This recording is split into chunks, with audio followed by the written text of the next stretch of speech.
esa base de la pobreza de las mujeres y lo planteábamos, y yo creo que son 3 días de trabajo que lo vamos a hacer aquí, en esas triples cargas laborales que nos hacemos. Es decir, muchas de nosotras trabajamos y tenemos un marco productivo, pero ese marco productivo, en la forma como nosotras nos educaron, es un marco productivo no para nosotras, sino para el otro y para la otra. Para los hijos. Y entonces siempre nos preguntábamos, si usted al mes, cada vez que cuánto gana, usted cuánto invierte en usted. Usted es la primera que saca de su salario para usted. No, si queda, ¿verdad? Si queda, me compro la sandalia. Y si no, el otro mes, bueno, será para la próxima, ¿ya? Porque es más importante algunos elementos del otro, de las necesidades de los otros. Es uno de los marcos de pensamiento centrales que venimos trabajando hace 3 años. El segundo es la gran pobreza de nosotras y que hoy es crítica frente a muchas reflexiones, que es a nuestra salud, a nuestro bienestar, a nuestro desarrollarnos como mujer con nuestros deseos, y es la pobreza de tiempo. Y en eso nos hemos centrado en 3 años de investigar por qué, aparte de ser pobres monetariamente, no tenemos tiempo para nada. Y ese no tener tiempo para nada de las mujeres se ha ido desarrollando en un ejercicio que lo hicimos conjuntamente con jóvenes investigadores, y de que hay un capítulo de libro y lo presentamos ante Conciencia, es decir, cómo medir el tiempo de nosotras, y que nosotras no somos conscientes de tanta pobreza de tiempo que tenemos, ¿verdad? Y empezamos a medir y yo siempre decía que me impactó cuando medíamos todo el tiempo que nosotros nos gastamos doblando ropa. Es impresionante.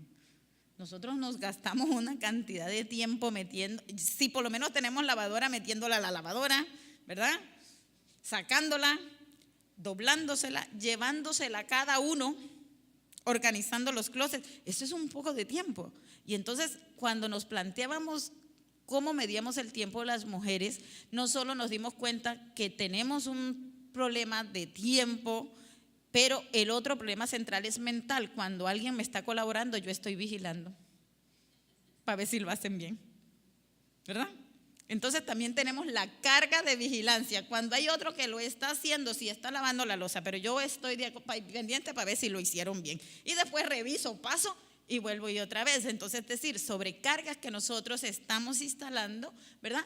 Y que nos van a nosotros generando ciertos marcos de limitaciones, y sobre todo pensándonos en nosotros. Ese es el ejercicio que hemos hecho en la revisión que hicimos con la doctora Rosa, y que hoy vamos a trabajar frente al tema, otra vez centrado en el cuidado de los otros, pero también es importante mi autocuidado. Y con ello pues hemos ido elaborando procesos, proyectos, conjuntos, cariño, tejiendo sobre todo esas redes, ¿verdad?, de cuidados y autocuidados que genera el cariño y el trabajo colectivo. Entonces, bienvenida, doctora Rosa. Con la doctora Ana Claudia Delfini, que empezamos aquí en este salón, empezó lo que llamamos el inicio desde 2014. También venimos trabajando desde Brasil, haciendo un ejercicio de investigación profunda en el tema de política pública. El año pasado ella estuvo y es una profesora visitante asidua, tanto para la maestría de familia como para la red, y es decir, cómo construir una política pública, cómo salir desde las universidades, pero también cómo salir desde nuestras reflexiones colectivas para decirle a la agenda pública: venga acá, es que sí hay que pensar en una estructura de cuidado, sí tenemos que pensar en agendas públicas en que las mujeres sean centrales e importantes. Y es necesario hacerlo a partir de revisar tanto el tema, y lo hemos hecho colectivamente también en investigaciones conjuntas, ir comparando lo que está pasando y el retroceso sobre todo que estamos teniendo las mujeres después de los años 90, que se instalan políticas, y lo vimos cómo se regresó en Brasil hace 2 años, cómo nos estamos regresando otra vez. O sea, lo primero que hay que hacer con el ejercicio que estamos haciendo de investigación con la doctora Ana Claudia es viendo cómo estamos perdiendo las ventajas absolutas que nos ganamos a niveles legislativos. Uno de los análisis que hacíamos hace un año en Brasil, es mirar cómo estamos retrocediendo en el concepto de seguridad. ¿Ya? Lo estamos viviendo aquí en Barranquilla. Hace 2 semanas estábamos, ¿verdad?, paralizados absolutamente en la forma tan ineficiente como se enfrentó el tema de si las mujeres estamos desapareciendo, si no estamos desapareciendo, ¿verdad? No hay una respuesta clara, no hubo una respuesta clara. Y cuando las mujeres entramos a un problema de seguridad del Estado, no nos están marcando un análisis desde el enfoque de género. O sea, nos están volviendo a meter otra vez en la bolsa central de inseguridad ciudadana. Es decir, eso le pasa a mujeres y eso le pasa a los hombres. No, ya sabemos que en la calle no nos pasan las cosas iguales a las mujeres que a los hombres. Ese es un ejercicio que estamos revisando nosotros, viendo cómo hay un retroceso. Si bien están las leyes de violencia, estamos viendo y analizando que realmente no son efectivas, ¿verdad? Que la ruta no nos sirve, que realmente hay un marco estatal y lo estamos viendo nosotros en todo este marco político de América Latina, cómo las mujeres, ¿verdad?, están nuevamente centradas, y lo hablábamos la semana antepasada con los medios de comunicación, sobre todo en el caso de Barranquilla, lo que están haciendo con todo este marco de si las mujeres desaparecemos o no desaparecemos es volvernos otra vez a meter a la casa. ¿Quién va a salir después de las 6 de la tarde a expensa de si pasa o no pasa? Si la camioneta blanca me agarra o no me agarra. Yo les decía como anécdota, no sé si te lo conté, Madori, que hace como 20 días que estaba todo el tema de las mujeres desaparecidas, llegó RCN a un evento que estábamos haciendo y nos hizo una entrevista, ¿no? Y yo digo lo mismo, yo estoy diciendo, bueno, hay que revisar el tema porque realmente lo que nos preocupa como mujeres es regresarse nuevamente a un tema de inseguridad y estar en la casa. Es decir, ya quien quiere salir sola, ya quien quiere estar en la calle, y sí, el Estado tiene que velar por mi seguridad y yo tengo que caminar tranquila. Y hemos terminado de hacer el evento y yo iba a pie para mi casa cuando se para una camioneta y dije, no, esta que acaba de decir esto se la llevaron, ¿no? Entonces, porque realmente es el ejercicio que aunque que uno se plantea diciendo, bueno, y entonces el tema central de inseguridad que estamos teniendo, ¿quién está respondiendo por ello? Entonces ese es el ejercicio, y la política pública cómo lo hace. Entonces ese es el ejercicio que llevamos hace 4 años trabajando con la doctora Ana Claudia, a la que le damos pues la bienvenida. Ya ha estado ya esta es su casa prácticamente, porque viene todos los años a trabajar con nosotros la política pública y cómo lo hacen en Brasil. Y le damos la bienvenida por primera vez a Colombia y a esta universidad, Alcenira. La doctora Alcenira trabaja en el área política, ha sido diputada en la región, es una política que viene a hablar de la gran dificultad que luego, después que tenemos políticas, porque nosotros queremos tener políticas de género, cuando las tenemos, la gran dificultad que hay para implementarla. Es decir, no solo es tener política, sino también traspasar la base central de cómo nosotros poder romper la barrera patriarcal y decirle al Estado, nosotras con esta política se tiene que implementar.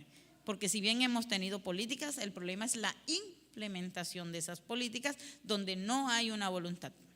Entonces, esos son los ejercicios. Bienvenidas ellas que con su experiencia de tantos años y de sus ejercicios en sus países nos vienen a construir o a co-construir con nosotros este proceso.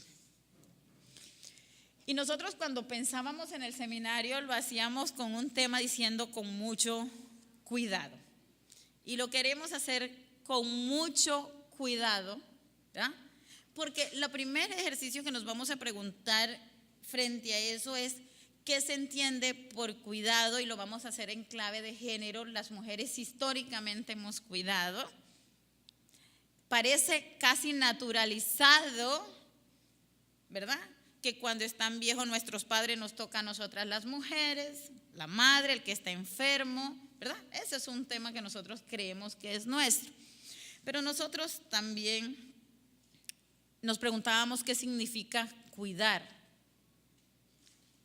¿Qué significado tiene?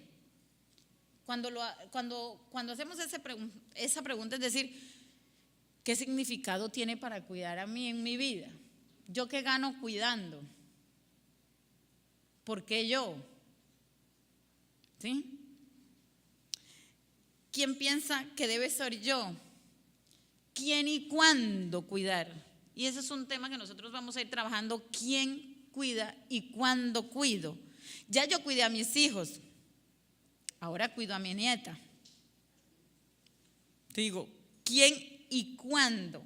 ¿Será que yo puedo ponerle una pausa a ese cuándo? Mire, yo los voy a cuidar estos primeros 6 meses, pero los otros 6 meses se cuidan ustedes. Bueno, ¿cuándo cuidar? Este año yo no puedo cuidar porque voy a estar haciendo una maestría, ¿no? Y otro de los elementos es si existe el derecho a cuidar, pero también la pregunta es, ¿y si yo decido no cuidar, qué pasa? ¿Qué pasa? Y esa es una de las preguntas que nosotros también queremos en estos ejercicios. ¿Y si yo no cuido, qué pasa? Y si yo le digo a mi hija, no señor, yo no le puedo cuidar a usted su hija, vaya usted y cuide lo suyo. ¿Ya? Mira, mi madre está enferma, pero no la puedo cuidar. Eso a nosotros nos parece terrible, pero hay que preguntárselo. Hay que preguntárselo porque las mujeres cada vez estamos más en el área laboral. Hay que preguntárselo porque hay una crisis de cuidado. Hay que preguntárselo porque vamos a trabajar en lo que se llaman polos de cuidado. Sabemos que nuestros niños necesitan y están necesitando un cuidado especial y la pregunta es ¿quién los está cuidando frente al tema de maltrato infantil que hay en este país? Pero también hay que preguntarse, aparte de mí, ¿quién más debe cuidar el Estado? Y también hay que preguntárselo porque estamos envejeciendo. Y si no podemos cuidar, la pregunta es, ¿y a nosotros también quién nos va a cuidar? Estoy pensando en irme a internar y decir, bueno, no se preocupen, hijos míos, ustedes no me tienen por qué cuidar, yo me voy a ir a un ancianato. No se preocupen, yo estoy ahora con mi pensión, me voy a un ancianato 5 estrellas y no pasa nada. Tenemos procesos de autocuidado, sobre todo en salud. Entonces hay unas grandes interrogantes que antes no nos gustaba o no estábamos tan preparados para decir, ¿y qué pasa si yo decido no cuidar? Es importante preguntarse, ¿y si yo no puedo cuidar? No solo por mí, si yo no puedo cuidar, ¿y si yo no quiero cuidar? Creo que todas las investigaciones dirían que se cae el mundo, porque somos las mujeres quienes estamos haciendo ese ejercicio. Entonces, con esas preguntas sobre qué se entiende por cuidado, qué significa cuidar, quién, cómo y cuándo cuidar, si existe el derecho a cuidar y a no cuidar, son las preguntas con las que vamos a iniciar este evento. El cuidado en tanto categoría de análisis social y política se encuentra cada vez más presente en las investigaciones que se preocupan por analizar la sostenibilidad de la vida. Desde campos como la salud, como la educación o las políticas públicas, para mencionar algunas, convirtiéndose actualmente en un campo muy nutrido de la investigación social interdisciplinar. Pero el cuidado como categoría de análisis no es una preocupación reciente, sino que al contrario ha estado presente en unas prácticas, en saberes, en la ética, en tiempos y en contextos diversos, que han sido objeto de interés antropológico. Desde este interés se han podido abordar temáticas relacionadas con la construcción de los vínculos de parentesco o la economía, pero también con temáticas actuales como el derecho a cuidar o a no cuidar, a las cadenas globales del cuidado, por mencionar alguna. A partir de lo mencionado, el seminario tiene como propósito mostrar los orígenes de la discusión sobre el concepto de cuidado desde marcos interdisciplinarios con sus matices y contrastes hasta llegar a la actualidad a convertirse en un potente campo de investigación social. Este campo de investigación se nutre actualmente de trabajos que analizan la vejez, la infancia, la migración, la ética en la producción del conocimiento y la pobreza femenina. Y aquí nos centraremos como eje de reflexión. La pobreza femenina no es únicamente un problema económico o de falta de ingreso, es también un problema cultural. Una de las causas principales en las que se materializa este problema consiste en la norma de asignación casi exclusiva a las labores de cuidado en el hogar a las mujeres. Se necesita estudiar esta dimensión cultural de la pobreza expresada también en la medición de tiempo dedicado al cuidado y proponer políticas dirigidas simultáneamente a las dimensiones tanto económicas como culturales de la pobreza. La transformación del trabajo remunerado como consecuencia de la globalización de las actividades económicas y el incremento de la participación femenina en el mercado laboral son dos factores que obligan actualmente a investigar la carga total del trabajo remunerado y no remunerado que realizan las mujeres y los hombres. Carga total que se ha incrementado para la población femenina y que la hace más vulnerable en los procesos de empobrecimiento. Las recientes investigaciones sobre los cuidados familiares han realizado aportes fundamentales al análisis de la situación de las mujeres en situación de pobreza y la interpretación de los datos que miden esta problemática. Los análisis utilizados, como el enfoque de género, han permitido examinar las condiciones de inserción social diferenciadas de mujeres y hombres y la valoración cultural que acompaña esta inserción. Estas investigaciones han planteado nuevas dimensiones y retos a las políticas públicas al incorporar el cuidado como un campo de la agenda pública, como campo que exige ser abordado fuera del enfoque de las políticas de beneficencia. Y esto la doctora Rosa para ello es muy experta. Es decir, no queremos unos beneficios específicos, queremos políticas de cambios estructurales. El área del cuidado estudia la producción de servicios en los hogares, que son la base de la reproducción de la vida y bienestar de sus integrantes. Asimismo, identifica el valor económico de esta actividad y sus aportes al PIB de los países. Y finalmente, propone políticas de redistribución del cuidado en la sociedad. Entonces, con esta reflexión nosotros queremos plantear que gran parte de la base central del bienestar de los integrantes de nuestra familia depende de nosotras las mujeres. ¿Qué tal? Y yo sí quiero que en esto seamos centrales. ¿Qué tal si nosotras nos quitamos de ahí y decimos, ven acá, el bienestar de ustedes yo les voy a hacer así? Háganlo ustedes. ¿Ya? Yo no estoy para cuidar, yo estoy para que me cuiden.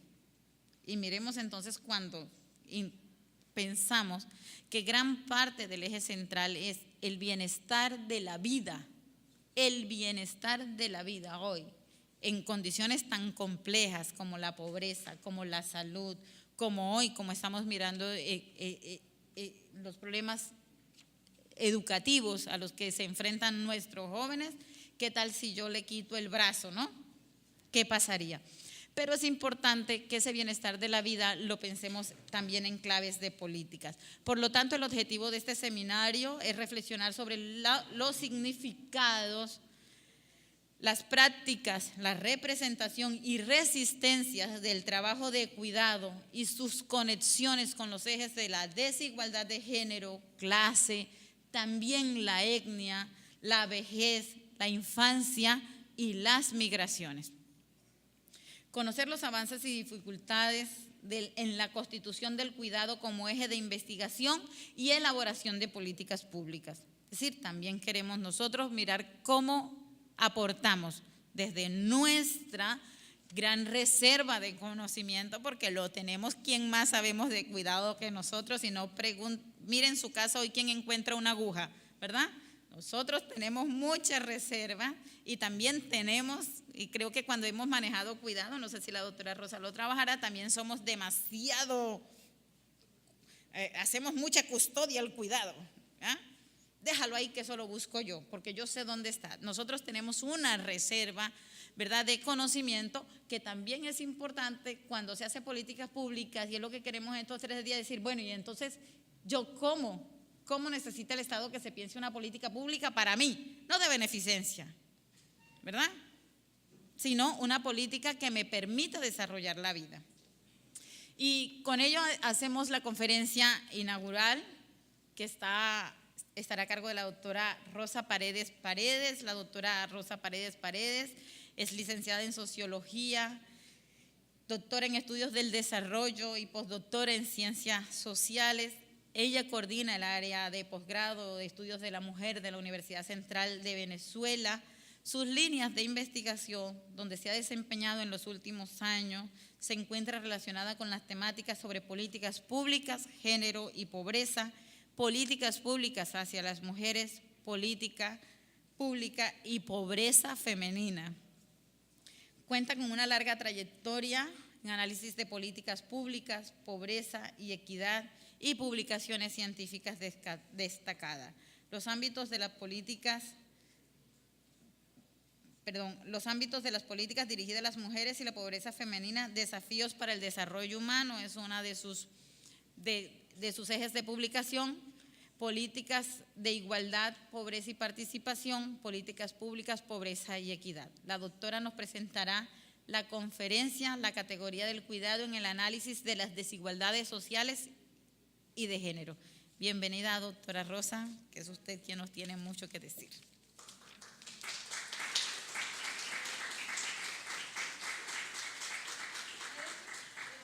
Para mí es un placer estar nuevamente aquí, tercera vez que vengo.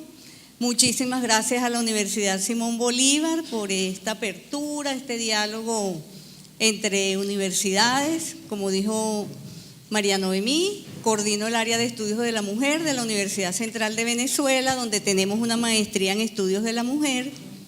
Estamos abriendo un doctorado interdisciplinario y tenemos lo que llamamos extensión, que es trabajo con las comunidades en agendas locales, temas que vamos a tratar mañana.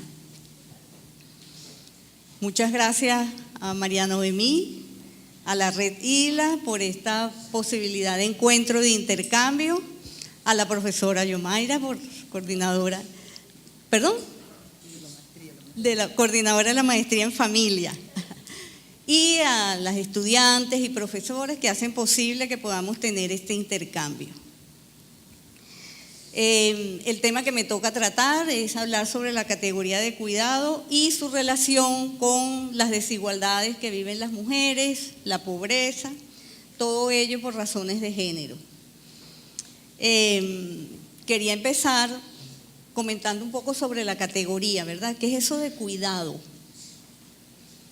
Bueno, la profesora Noemí ya mencionó algunas ideas.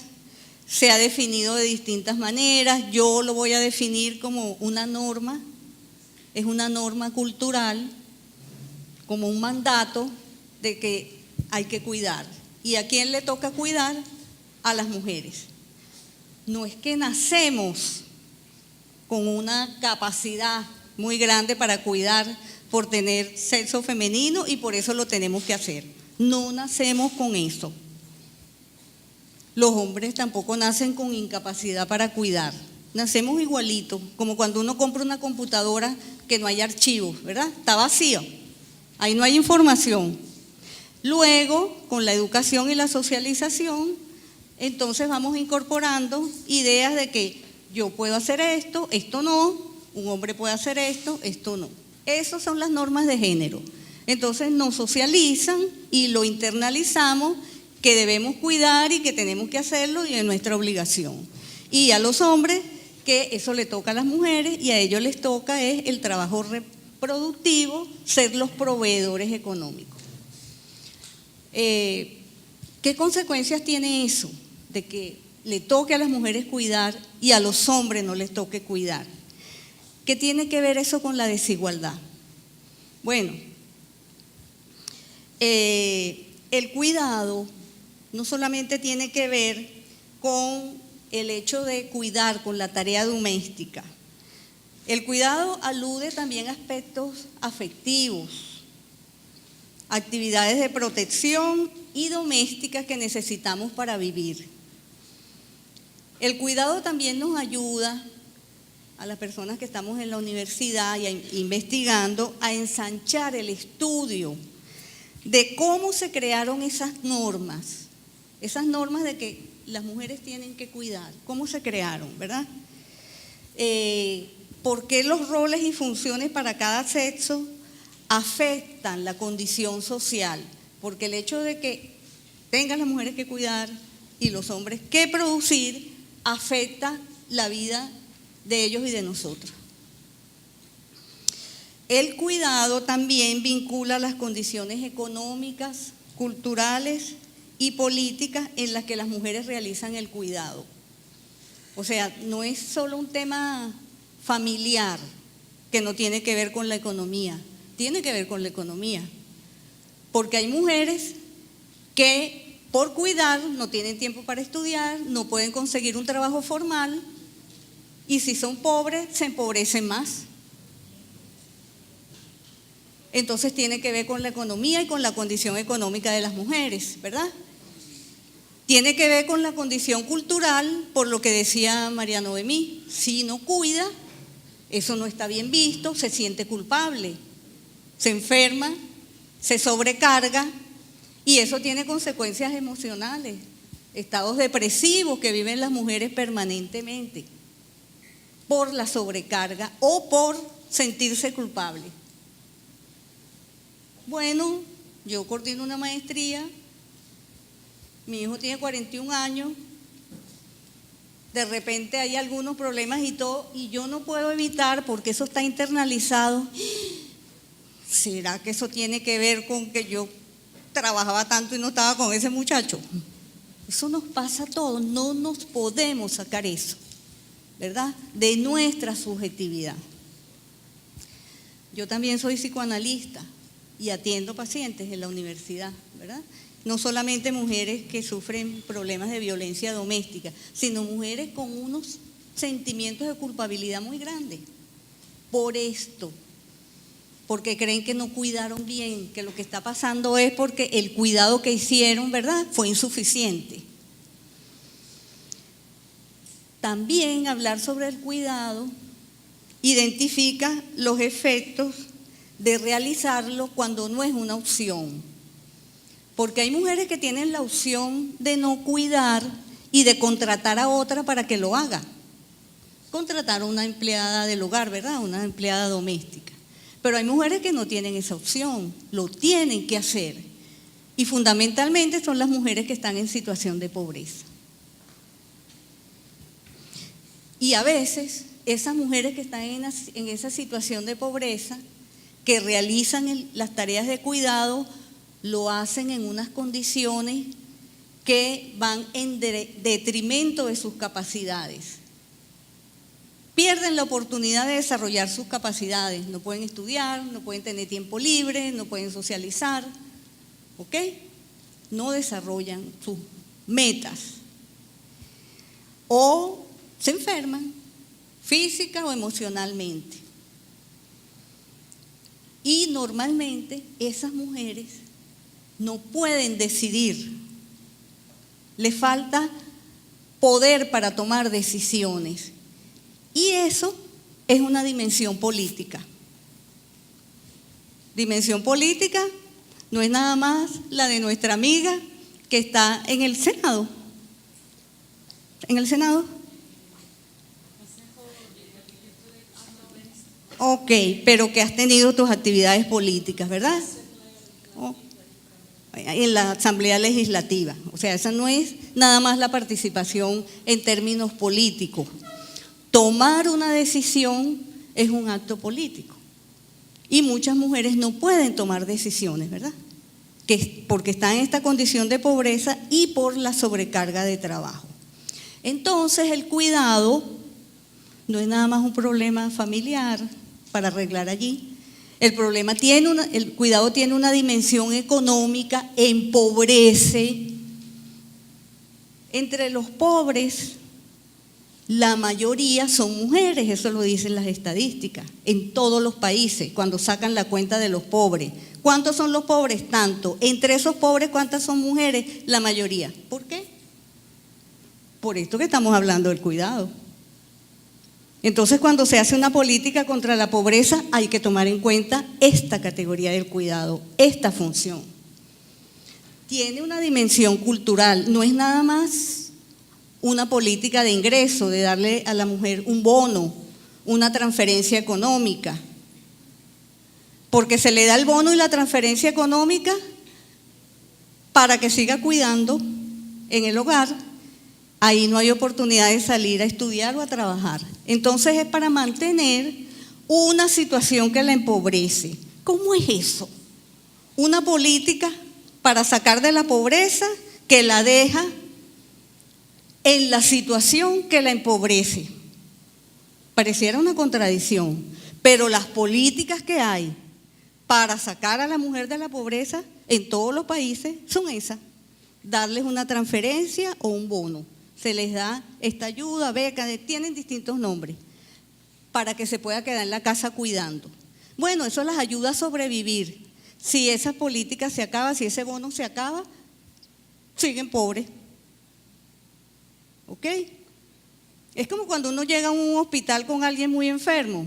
Bueno, lo tienes que meter en terapia intensiva si está muy enfermo. Entonces, claro, hay mujeres que están en una situación de pobreza y con hijos que hay que darles un bono. Pero un enfermo que llega a un hospital o una enferma en terapia intensiva, después de un tiempo se le dan cierto tipo de medicamentos y sale de la terapia intensiva y entra a la sala de cuidados y después se va y hay tratamiento. Estos programas no tienen previsto eso. O sea, después del bono, ¿qué? ¿Cómo se sale de ahí? Y ya no para seguir recibiendo bono, sino para poder trabajar y tener autonomía y no depender de una ayuda, sino de tus capacidades. Eso no está previsto en las políticas. ¿Ok? Hay una autora que a mí me gusta mucho, María Noemí también la trabaja, que es Nancy Fraser, ¿verdad? Para las estudiantes. Ella en su último trabajo, que se llama Las contradicciones del capital y los cuidados, del 2016, fíjense lo que ella dice de los cuidados. Los cuidados abarcan tanto el ámbito afectivo como el material, la parte afectiva de protección, ¿verdad? Pero también el material. Son indispensables para el sostenimiento de la vida. Si no hay cuidado no sobrevivimos. Unos bebés sin cuidado se mueren, ¿verdad? Enfermos sin cuidado se mueren. Las personas mayores sin cuidado y sin afecto se deprimen y también se enferman, se van a las defensas y mueren. O sea, son indispensables para el sostenimiento de la vida. Pero también de la sociedad y del trabajo productivo. O sea, si las personas que producen, que salen a trabajar para llevar el sustento a su casa, no tienen ese refuerzo, ese apoyo del trabajo productivo, del cuidado, si no llegan a su casa, si no hay comida, si no están las cosas arregladas, tampoco pueden hacer trabajo productivo. Entonces, el trabajo asalariado, el remunerado, depende de este trabajo de cuidado que es no remunerado. Entonces tiene razón. Sin el cuidado no hay vida y no se puede reproducir la sociedad. No puede haber, según ella, ¿verdad?, cultura, ni economía, ni tampoco organización política.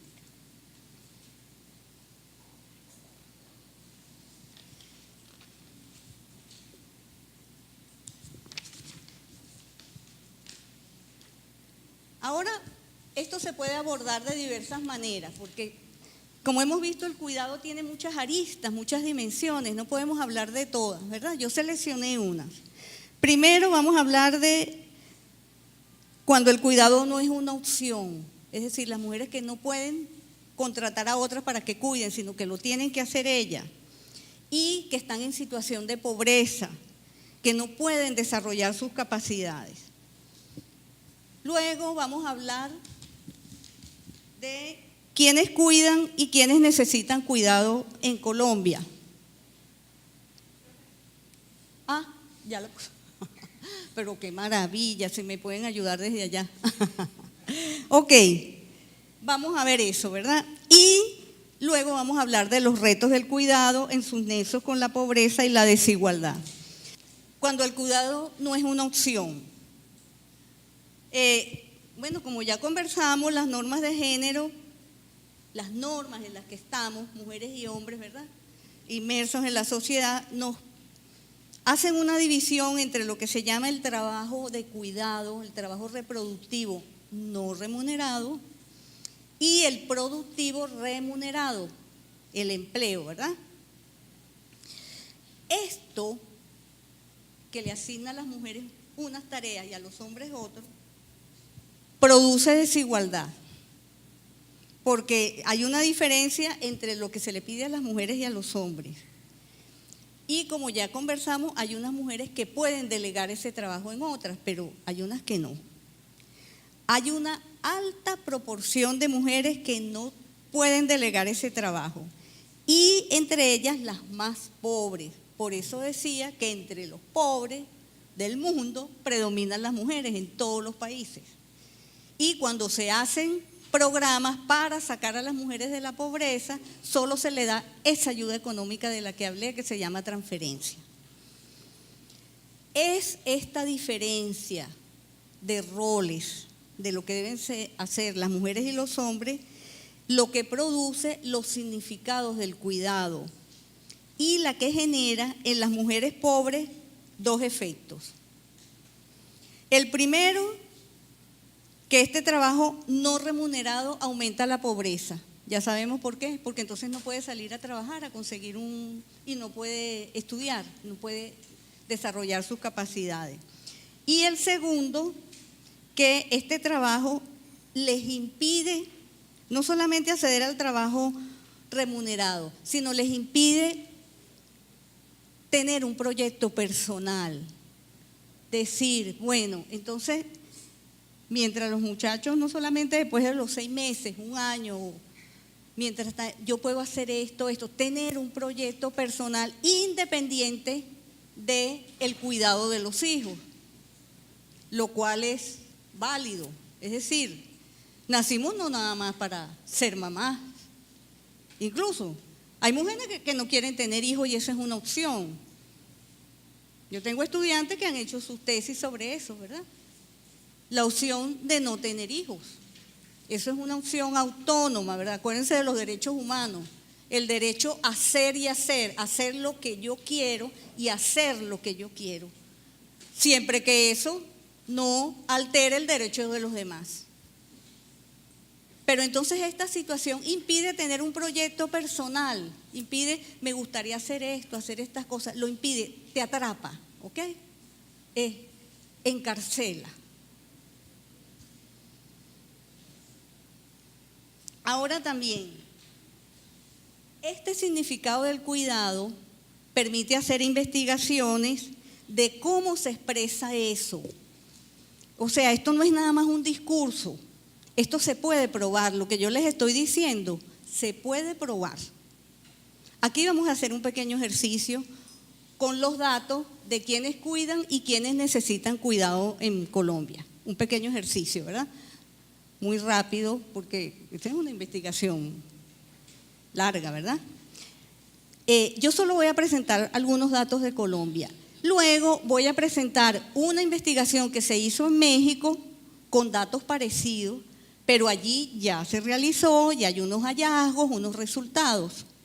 Entonces, vemos los datos de Colombia, después vemos cómo en México con esos datos se hizo una investigación y hay unos resultados.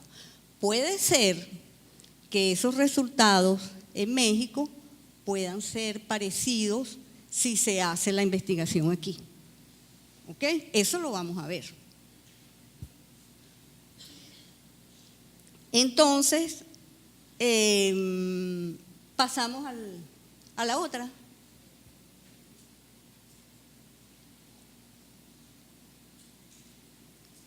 Ok, aquí está. Cuando el cuidado no es una opción y se realiza en detrimento de las capacidades de las personas que cuidan. Población en situación de pobreza según sexo del jefe del hogar, datos del 2014 de Colombia, ¿ok? Jefatura masculina, 27.3, jefatura femenina, 31.0. ¿Qué quiere decir esto? Que en los hogares en situación, que la población en situación de pobreza, en esos hogares predomina, hay más hogares pobres con mujeres jefas que hogares pobres con hombres jefes, ¿ok? Es decir, los hogares con jefatura femenina son los más pobres. Habíamos dicho que entre los pobres la mayoría son mujeres, pero además de eso, entre los hogares pobres, los que tienen una mujer al frente también son los más pobres. Entonces, ¿qué es lo que pasa? Que las mujeres estamos empavadas y por eso es una pava. Pava se dice aquí también, ¿verdad? Es porque nacemos con una pava. No, nacemos con un sexo y se dice que por tener ese sexo tienes que hacer unas labores que te empobrecen. ¿Ok? Vamos a otros datos. Pasamos al otro. Ya va, ¿yo qué le puedo dar aquí?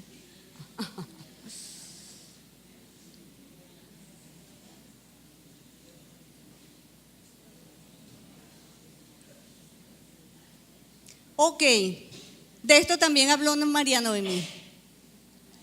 Este es el tiempo que le dedicamos hombres y mujeres a las labores de cuidado, a esto de cuidar, ¿ok? Eso no se medía antes, eso era un discurso. No, esas mujeres están exagerando. No, ahora, gracias al desarrollo de los estudios de género, al desarrollo de las estadísticas y de los indicadores, tenemos esta encuesta y al esfuerzo de las mujeres, ¿verdad?, académicas, que son las que han traído estos indicadores. Entonces se está midiendo quiénes cuidan, ¿verdad? Vamos a verlo con datos de Colombia, yo lo tengo de varios países y los tengo también para América Latina. Esto que dice aquí, ya va.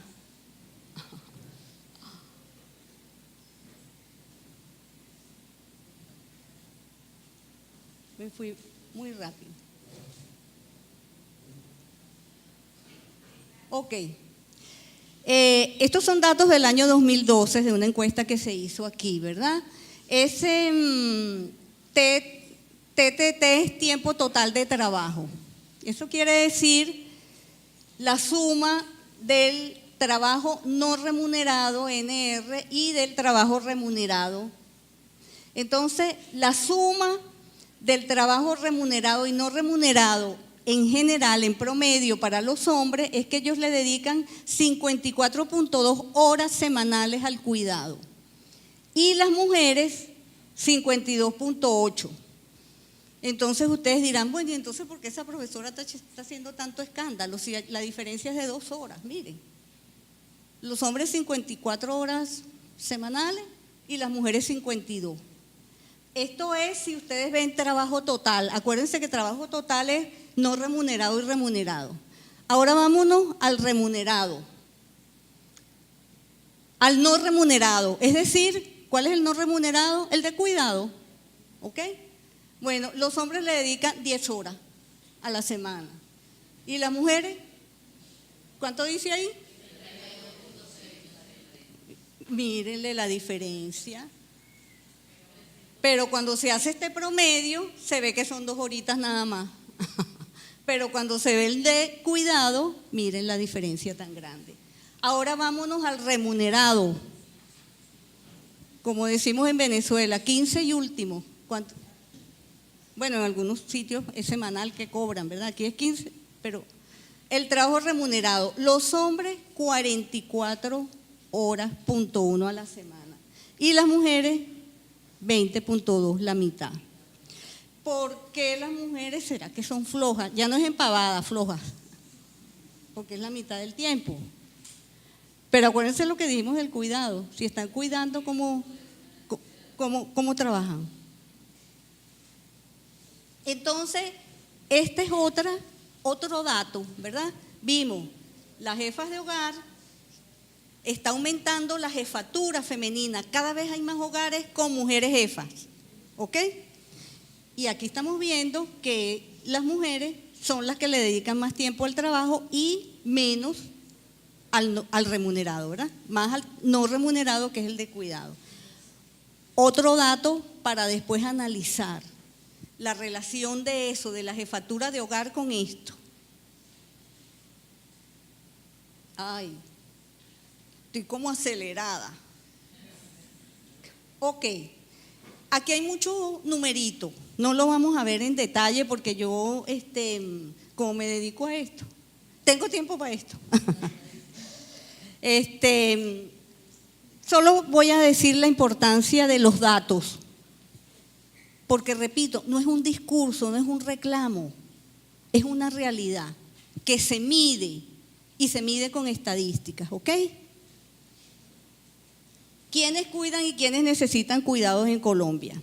Quiero decirle que puse los datos de América Latina también para que veamos que no es que aquí está pasando una cosa especial o rara, no. Lo que está pasando aquí con esos datos está pasando en toda la región y por eso traje los datos de América Latina, el promedio. Entonces cuando les lea un dato, ¿qué será lo que pasa en Colombia? No, está pasando en toda la región, ¿ok? No es un dato nada más de aquí, es algo que pasa en todo, porque es cultural, es de las diferencias de género y eso pasa en el mundo. O sea, en el mundo hay ese mensaje de qué es lo que le toca a las mujeres y qué es lo que le toca a los hombres. Aquí, primero vamos a ver el total de hogares, repito, después nos vamos para otro donde está mejor, ¿verdad? Tanto en Colombia como en América Latina, cuántos de esos hogares tienen por jefe un hombre y cuántos una mujer. Después vamos a ver los hogares unipersonales, es decir, cuando vive solo una persona, si es un hombre o una mujer. Después vamos a ver los hogares biparentales, donde está la pareja, hombre y mujer, pero en esos hogares biparentales hay unos con hijos y hay otros sin hijos. En los biparentales con hijos, en unos el jefe es el hombre y en otros el jefe es la mujer. ¿Cómo es eso? Bueno, empezó a medirse la jefatura femenina en estadística no hace mucho tiempo. Antes llegaba el censo, llegaba la encuesta de hogares y no preguntaba, sino ¿cuántas personas hay aquí? Y se suponía que el jefe era un hombre, ¿ok? Ahora no, ahora eso se pregunta, gracias a los estudios de género, a los esfuerzos de las académicas, ahora eso se tiene que preguntar, ¿quién es la jefa aquí? ¿Quién es el jefe o la jefa? ¿Es un hombre o una mujer? Se tienen que entrenar los entrevistadores y las entrevistadoras, porque si no se supone, ¿verdad? Y cada vez hay más hogares que dicen la jefa es una mujer, pero no porque el entrevistador lo amenaza con una pistola y es una mujer, no, es porque la mujer se ha ganado ese puesto de poder, de toma de decisión, que es político, acuérdense. Entonces la jefatura femenina tiene eso, ¿verdad? Tiene algo de toma de decisión. Ok, entonces hay hogares biparentales donde están hombre y mujer, pero que el hombre con hijos, que el jefe es el hombre o la mujer. Hay biparentales sin hijos, donde el jefe es el hombre o la mujer. Hay monoparentales, o sea, donde no hay una pareja, sino solo un hombre como jefe, y hay monoparentales donde solo una mujer como jefe. Después están los hogares extensos. Acuérdense, la familia nuclear es papá, mamá, hijos, ¿verdad? Pero hay otros hogares que se están desarrollando, monoparentales, donde solo hay un jefe o jefe, hay hogares extensos donde no solo es papá, mamá, hijo, sino hay otros miembros de la familia con lazos consanguíneos, ¿ok? Hay los compuestos, donde está papá, mamá, hijo y otras personas que no tienen lazos consanguíneos, pero que viven en el hogar, están en el hogar, forman parte de ese grupo familiar. Y hay los hogares sin núcleo. Como les dije, todos estos datos son parecidos a los de América Latina, o sea, no está pasando nada extraordinario, ¿verdad? Diferente de lo que pasa en toda la región, para no hablar de cifras generales. Entonces, ahora este cuadrito, yo lo resumí, por supuesto, porque si no, entre los hogares en el 2002 y 2013, es decir, para ver el cambio, porque los cambios demográficos se miden así, ¿verdad? Periodos de 10 años. Y aquí está el resumen, ¿verdad? Entre el 2002 y el 2013 en Colombia, hogares con jefatura femenina, en el 2002 25.7, en el 2013 33.6. Jefe hombre, en el 2002 74.3, en el 2013 66.4. ¿Qué pasó aquí? Mire todo lo que creció la jefatura femenina en 10 años. Y mire aquí cómo disminuyó la jefatura masculina. ¿Ok? Después, en los hogares biparentales, acuérdense que es donde está figura femenina y masculina. Hogares biparentales, mujeres sin hijos, de 0.3 a 1.0. Hay muy pocos hogares biparentales donde la jefa es una mujer y no hay hijos, muy pocos. Biparentales de hombres, donde el jefe es un hombre y no hay hijos, hay un poco más, ¿verdad? Y aumentó 6.3 a 7.8. Ahora, aquí como no hay hijos, no hay tantas labores de cuidado, ¿verdad? Pero aquí, donde es biparental, donde hay un hombre y una mujer, las mujeres son las jefas y hay hijos, aumentó del 1.6 al 3.1. Y en los biparentales, donde hay un hombre y una mujer, los jefes son hombres con hijos, miren lo que disminuyó, 41.6 a 32.6. Entonces, ¿qué pasó? Crece la jefatura femenina en todos los hogares del 2002 al 2013 y hay una alta disminución de la jefatura masculina en los hogares biparentales con hijos. Cada vez hay más jefas mujeres, donde hay familias con hijos y donde hay familias con hijos, cada vez hay menos jefe hombre. O sea, así como aumenta la jefatura femenina, disminuye la masculina.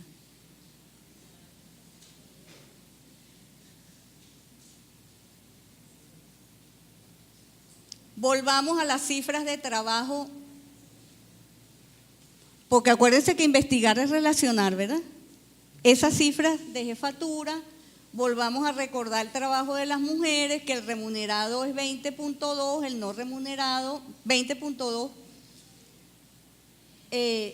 Perdón, este es el trabajo total, ¿verdad? 20.2 y el no remunerado 5.2. En los hombres el remunerado 44.2, el no remunerado 10. 10 horas, perdón, remunerado 44 horas, no remunerado 10. Las mujeres, remunerado 20.2, 52.8. Se ve entonces porque hay menos jefatura masculina en los hogares sin hijos, porque ahí no hay ese trabajo que hacer de cuidado. ¿Y por qué la mayor parte de la jefatura femenina está en los hogares con hijos? Es donde está la carga de trabajo. Esta investigación con estos datos se hizo en México, pero allí se analizó. Yo aquí lo que hice fue nada más poner los datos.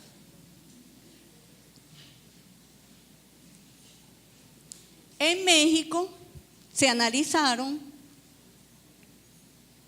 los aspectos sociodemográficos y socioeconómicos, el perfil de las jefas de hogar, las prácticas de cuidado y la simetría en las relaciones de género.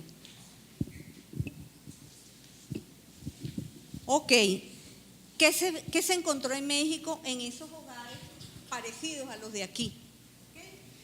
Se encontró que en la dinámica familiar con jefatura femenina, hay los siguientes hallazgos.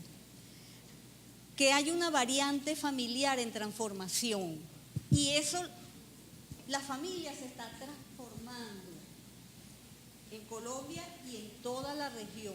Y esto transforma la familia nuclear, ya no es nada más papá, mamá, hijo, sino que hay otros miembros que se están incorporando a la familia cuando la jefa es una mujer. Eso quiere decir que hay otros proveedores. O sea, ya esa jefatura nuclear, donde es un papá y una mamá y el papá es el que produce, no. Ahora en esta familia extensa hay varios que trabajan. Entonces hay varios proveedores, no solo uno. Entonces esa figura de que yo soy el que proveo está cambiando por el impulso de la jefatura femenina. Hay transformaciones familiares en curso, pero estamos viendo periodos de 10 años, ¿ok? O sea, esto no es de un día para otro. Entonces decíamos, perfil de las jefas de hogar. Son mujeres activas que reciben un salario, pero no son las únicas que tienen un salario en la familia, sino que hay otros salarios, porque acuérdense que es familia extensa. ¿Qué trabajo realizan esas mujeres? Estamos hablando de la investigación en México, que sería interesantísimo que se pudiera hacer aquí, ¿verdad? Los trabajos más recurrentes son, trabajan en casas de familia como trabajadoras del hogar y en el mercado informal, pero tienen trabajo remunerado, no solo el remunerado. Sus familias tienen un relativo bienestar por la multiplicación de los ingresos, porque ellas están trabajando y hay otros que trabajan allí. Eso es una estrategia familiar. Estas mujeres están en situación de pobreza, pero no son las más pobres. Es decir, no son las que califican para recibir las transferencias o los bonos. Ellas mismas salieron de ahí. ¿Ok? El Estado tiene la política para las más pobres del bono, que ya vimos que las mantiene allí. Estas mujeres, jefas de hogar, empezaron con su estrategia a salir de ahí, a buscar otros trabajos, abrieron las puertas de la familia, entraron otros que aportan y entonces tienen un relativo nivel de vida mejor. Salieron de la extrema pobreza, siguen siendo pobres, pero no son las más pobres, tienen más bienestar. Vamos a ver las prácticas de cuidado. Fíjense que cambió la posición económica de las mujeres. Vamos a ver en las prácticas de cuidado qué hacen. Aquí volvemos a que se confirma la responsabilidad y decisión de la mujer jefa en las tareas de cuidado.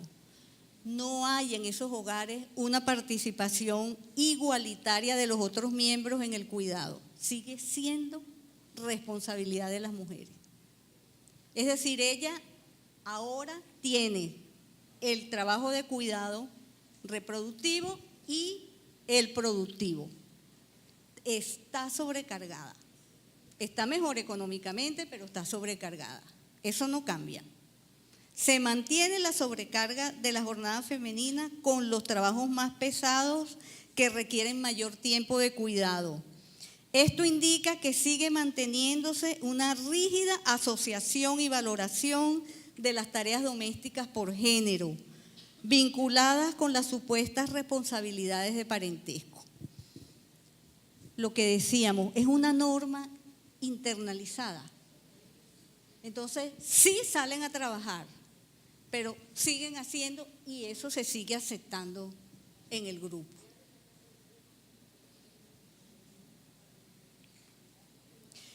Las autoras de este estudio en México, dicen, después les puedo dar los datos de ellas y cómo conseguir los estudios, ¿verdad? Dicen que las jefas tienen al interior de su unidad doméstica una mayor capacidad de decisión y la última palabra en una buena parte de las decisiones sobre la jornada reproductiva y su propio trabajo extradoméstico. Es decir, sí toman decisiones, pero una de las decisiones que toman es que ellas siguen haciendo el trabajo doméstico. Es decir, no cambia la sobrecarga de cuidado por decisión de las mujeres y porque los otros que están allí tampoco comparten el trabajo. Nadie le dice, deja que te ayude.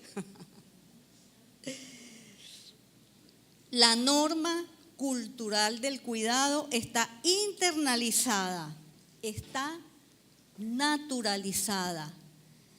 Esto se llama en psicoanálisis un proceso de subjetivación. Eso empieza a ser parte tuya. Yo soy así y actúo, por lo tanto, así. Otro aspecto, la simetría en las relaciones de género. En este análisis del trabajo extradoméstico femenino, el que es fuera de la casa, ¿verdad? Y su impacto en las relaciones de pareja, sí la hay, porque acuérdense que hay hogares biparentales donde está un hombre y una mujer, pero la jefa es la mujer, ¿ok? Muestra un vínculo que repercute en que hay una menor subordinación. Estas autoras analizaron esa figura que se llama del permiso, ese mecanismo, ¿verdad? De las mujeres que piden permiso a la pareja para hacer esto, u otra cosa. En estas jefas de hogar no piden tanto permiso, eso disminuyó. O sea, hay una menor subordinación, un mayor empoderamiento, eso sí lo hay. ¿Por qué? Porque controlan recursos económicos. Entonces, claro que hace falta el ingreso. Yo gano, yo pago, yo tomo decisiones y dejo de pedir permiso. Y se me respeta, eso se respeta. El aporte de su salario al gasto familiar y empiezan a valorar su propio trabajo. O sea, allí empieza a salir el proyecto personal. Ya salí de ese núcleo donde estaba, donde lo único que veía era cuidado y esa era mi propia responsabilidad. Salgo para otro sitio, respiro otras cosas, veo otras cosas, entonces empieza a salir ese derecho humano a tener un proyecto personal independiente. Claro que soy mamá y claro que cuido hijos, pero también soy trabajadora, soy mujer, puedo tener otra pareja, etcétera. Todas las cosas que se nos ocurren. Me puedo pintar el pelo. ¡Wow! Hace una cirugía.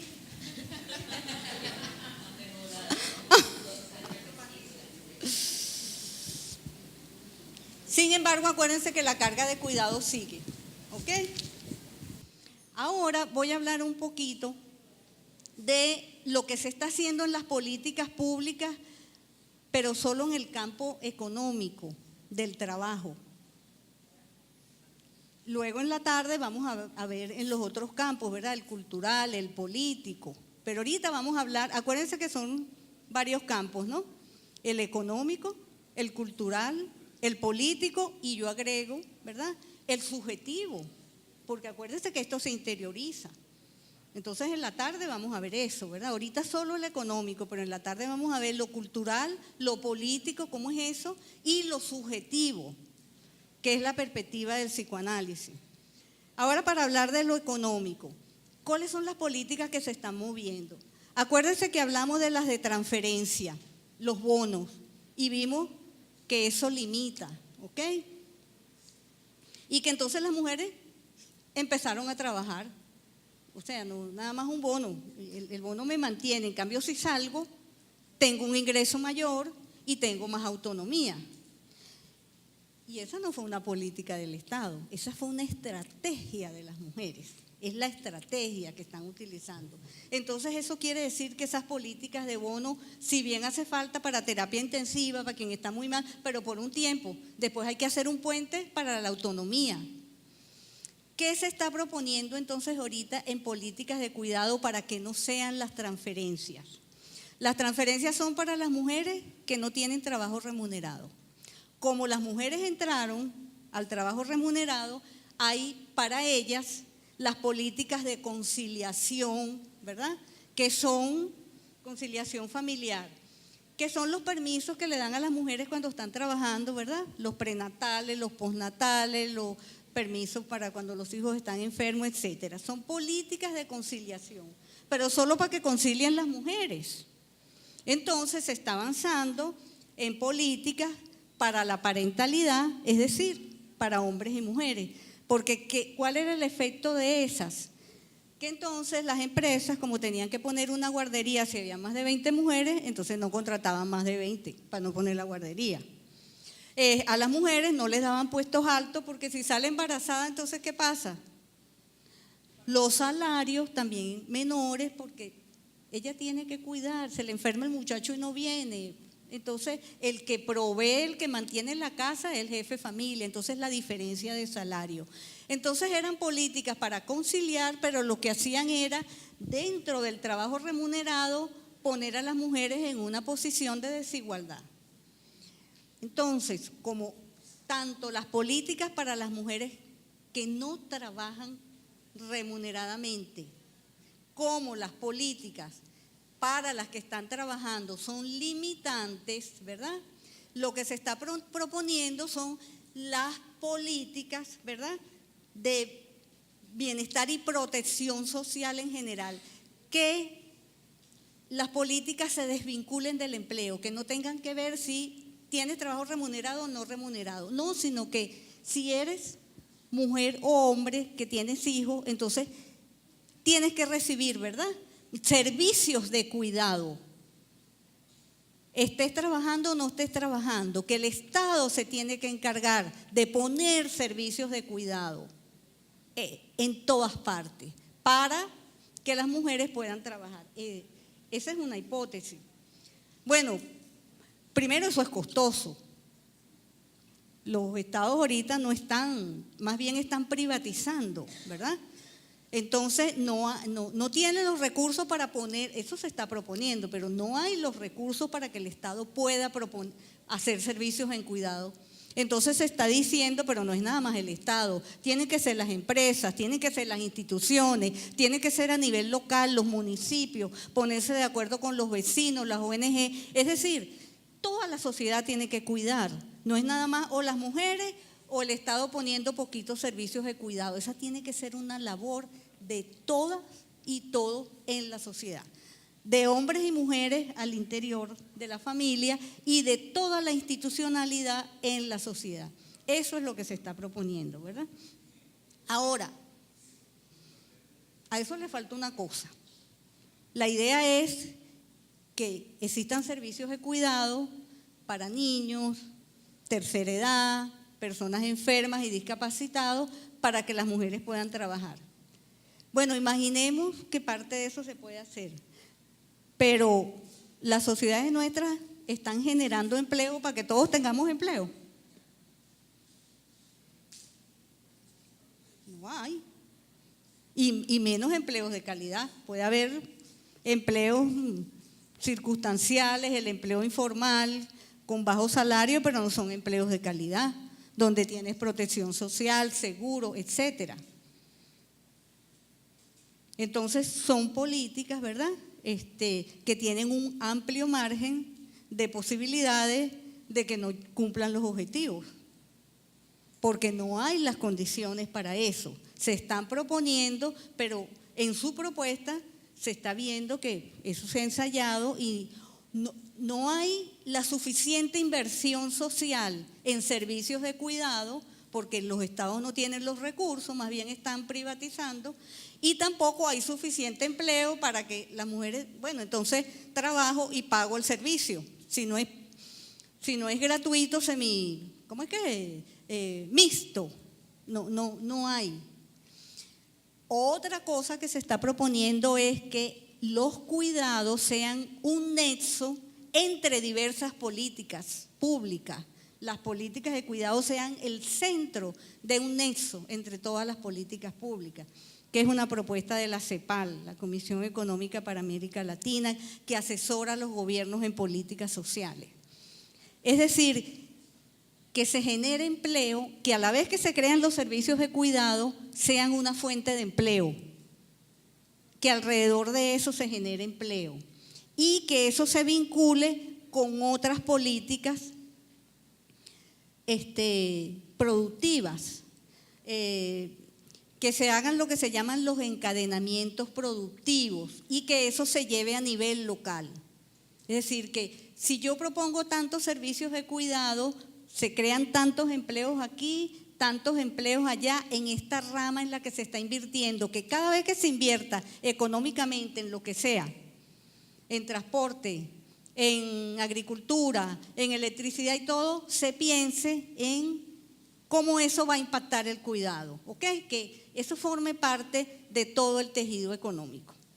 Eso es lo que se está pensando a nivel económico. En la tarde vamos a ver qué se está pensando a nivel cultural, político y subjetivo, ¿ok? Muchas gracias a la doctora Rosa, quien siempre nos refresca, ¿verdad?, de una manera clara, que es un ejercicio que nos toca repensarnos. Yo voy a empezar a repensarme la conferencia de la doctora Rosa casi como en unos marcos etarios. Es decir, quiero hablar con las estudiantes. Es decir, la crisis del cuidado para las mujeres jóvenes es qué proyecto de futuro tenemos.